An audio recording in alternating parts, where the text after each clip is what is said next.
그 시절에 우리는 빛나고 있었다.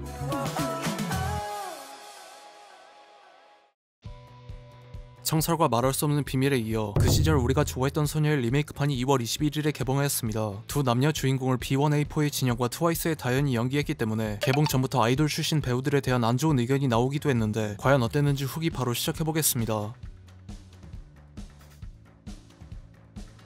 월드컵 4강 신화를 기록 중이던 2002년 춘천, 동춘천고등학교 2학년으로 재학 중인 주인공 구진우는 여느 때처럼 친구들과 함께 문제를 일으키다가 꾸중을 듣고 담임 선생님의 명으로 반장이자 친구들의 짝사랑 대상인 모범생 오선아의 앞자리로 옮기게 됩니다. 성향이 정반대인 둘은 티격태격하기 일쑤였지만 어느 날 진우는 교과서를 가지고 오지 않은 선아에게 자신의 교과서를 건네준 다음 대신 벌을 받고 선아는 답례로 수행평가 예상 문제를 정리한 노트와 참고서를 빌려줍니다. 공부와 평생 담을 쌓고 살았던 진우는 의도치 않게 선아가 빌려준 노트와 참고서를 읽은 뒤 공부에 흥미를 붙이고 성적도 눈에 띄게 상승하게 됩니다. 학급비가 없어져서 반 전체가 벌을 사고 있던 날 담임 선생님이 친구들을 죄인 취급하자 진우가 나서서 부당한 대우에 항의하고 선아 또한 동조에 같이 벌을 사면서 둘은 서로에게 마음을 열게 됩니다. 1년 뒤에 수능을 본 다음 선아는 춘천에 있는 교대로 진우는 서울에 있는 대학교에 진학해 서로 멀어지면서 벌어지는 내용입니다. 영화를 보다가 너무 민망해서 뛰쳐나가고 싶은 생각이 들어도 팬심으로 참고 끝까지 보고 나왔는데 배우들의 연기를 논하기 전에 각본부터 문제가 너무 많이 보였습니다. 1994년에 대만이 배경이었던 원작을 2002년에 한국으로 옮기는 각색 과정에서 응답하라 시리즈 필터만 대충 씌워놨다는 생각이 들 정도로 로컬라이징이 엉망이었고 원작의 대사들을 한국어로 번역한 자막을 그대로 읽은 것이 아닌가 싶을 정도로 연기력과는 별개로 상황과 대사 자체가 어색하다는 느낌을 받았으며 연기력이 충분히 입증된 베테랑 배우들을 캐스팅했어도 이런 엉터리 각본은 살리기 힘들지 않았을까 싶습니다. 원작에 없던 일부 설정이나 장면들이 추가되기도 했는데 웃으라고 추가한 것 같은 개그씬은 전혀 웃기지 않고 불필요해 보였으며 버즈의 가시가 삽입된 중반부의 한 장면은 리메이크판에 추가된 장면이지만 도대체 왜 넣은 건지 이해할 수 없었고 보다가 상영관을 뛰쳐나가고 싶을 정도로 민망했습니다.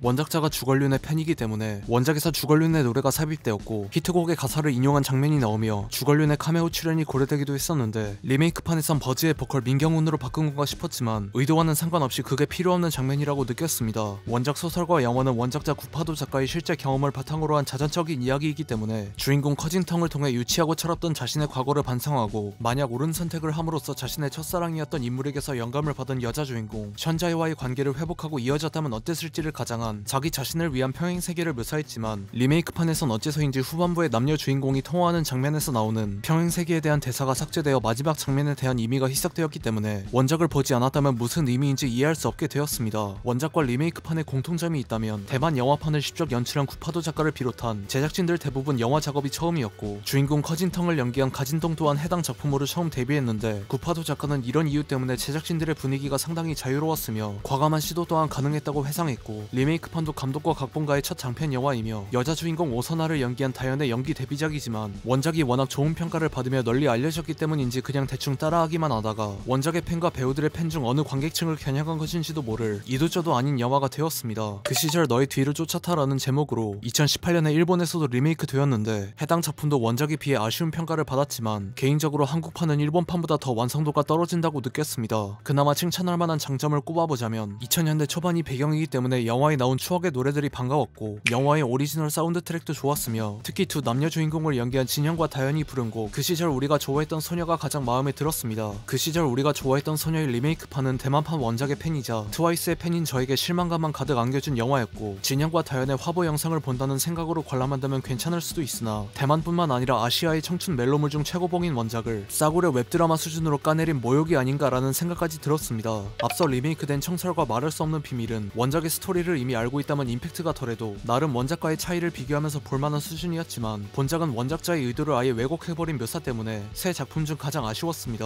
본고장인 대만에서도 3월에 개봉 예정이라고 하는데 원작자 구파도 작가가 이 영화를 본다면 과연 어떻게 반응할지 벌써부터 걱정됩니다. 여러분들은 그 시절 우리가 좋아했던 소녀를 어떻게 보셨는지 댓글 남겨주시면 감사하겠습니다. 이상 시청해주셔서 감사합니다.